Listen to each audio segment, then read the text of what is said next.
சிங்கப்பூரில் உள்ள சூலியா ஸ்ட்ரீட்டுக்கும் தமிழர்களுக்கும் என்ன தொடர்புன்னு தெரியுமா?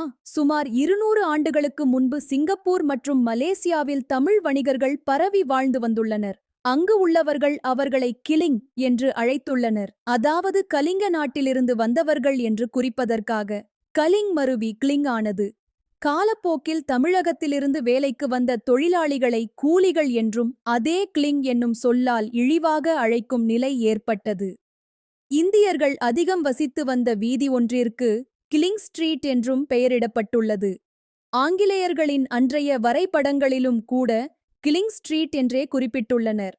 ஆனால் கிலிங் என்பது இழி சொல்லாக கருதப்பட்டதால் 1920களில் இந்த பெயரை மாற்றுமாறு சிங்கப்பூர் இந்தியர் சங்கம் கோரிக்கை வைத்ததின் பேரில் அன்றைய காலகட்டத்தில் தமிழர்கள் குறிப்பாக சூலியா என்று அழைக்கப்பட்டதால் சூலியா ஸ்ட்ரீட் என்று பெயர் மாற்றம் செய்யப்பட்டு இன்று வரை அந்த வீதி சூலியா ஸ்ட்ரீட் என்று அழைக்கப்படுகிறது. கத்திகள் விற்கும் கடைகள் இந்த வீதியில் இருந்ததால் தமிழர்கள் இந்த வீதியை கத்திக்கடைச் சடக்கு என்றும் அழைத்துள்ளனர். இது போன்ற சிங்கப்பூர் வீதிகள் பற்றிய செய்திகளுக்கு வாய்ஸ் ஆஃப் பானானில் இணைந்திருங்கள்.